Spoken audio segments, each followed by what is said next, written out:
Um, so I'd like to invite our special colleagues, Dr. Jas McCone from SUNY Oswego. He's the Associate Provost in International Education Program.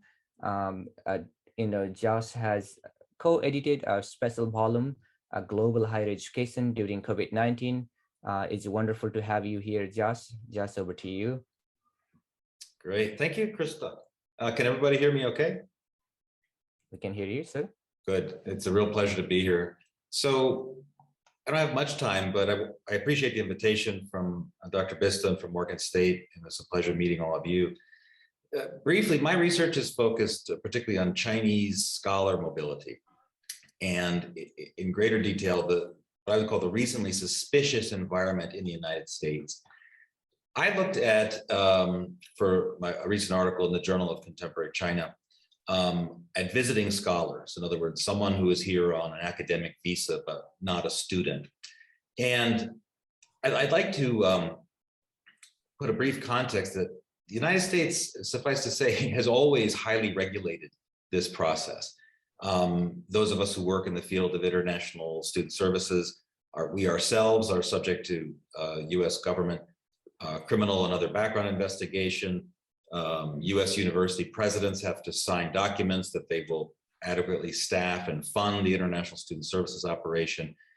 What our colleague Krista and Vishna and Alan have called talented yet seen with suspicion. I think it's fair to say that US government has to some extent always treated individuals here on J1 visas as subjects of surveillance. But pertaining to China in particular, that suspicion has really accelerated, particularly during the last years of the Trump administration, to a level not seen towards any country from my perspective in at least a generation.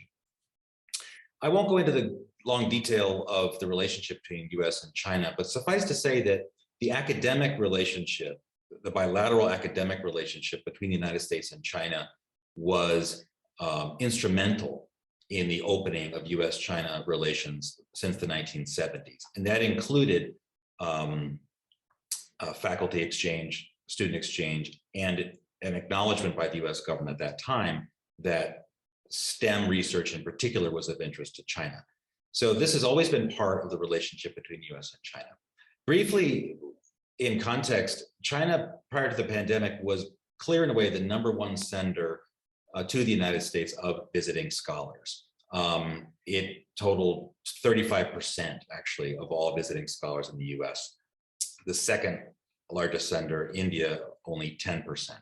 So China was the largest sender of scholars. And to be clear, many of those received state funding, and that may have heightened the suspicion.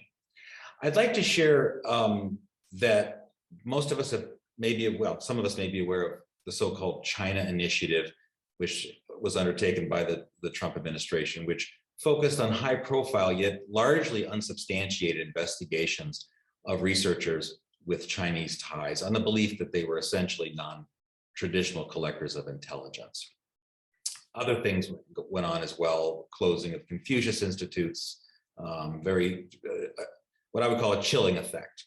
And this was pre-COVID, this was beginning. By the time COVID arrived, I think we all remember there was in many sectors kind of a blame China offensive in many things, and it affected higher education as well. Something which our colleague Jenny Lee has referred to as neo-racism, in that such behavior against Chinese people was somehow acceptable in a way that it would not be towards others. So from my research, the overall atmosphere of academic exchange, including with visiting scholars between the US and China, had suffered greatly.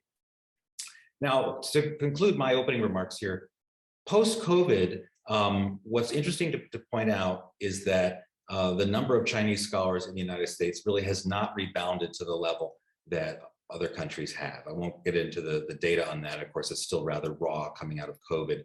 The number of Chinese students in the US is still roughly the same proportion as it was pre-COVID, but the number of scholars has not, and other countries have sent more. So what we're seeing is that the number of scholars from China has dropped precipitously and has not yet rebounded. From my own research, I can share that the reasons that Chinese scholars have to come to the United States, again, this was published in the Journal of Contemporary China last year, the reasons they cite are entirely normal. They are entirely typical of academic researchers, largely to learn English, to gain a cultural experience, to advance their own personal and professional agendas, regardless of any funding source they have or stated policy their governments may have. So I'll conclude these brief remarks and then welcome questions later, that what began really as goodwill, positive people-to-people exchange between the US and China in the higher education sector since the late 1970s, which was also part, frankly, of bilateral foreign policy relations between the two countries, has diminished. And it remains to be seen what the long-term effect of this situation is. The China Initiative may have officially been discontinued under the Biden administration. However, much of what I would consider the implicit bargain that was made between the US and China 40 years ago, much of that suspicion remains. The implications for that run deep, and it seems to me that overall US-China bilateral relations, as well as academic relations, are very much in question at this time. Thank you very much.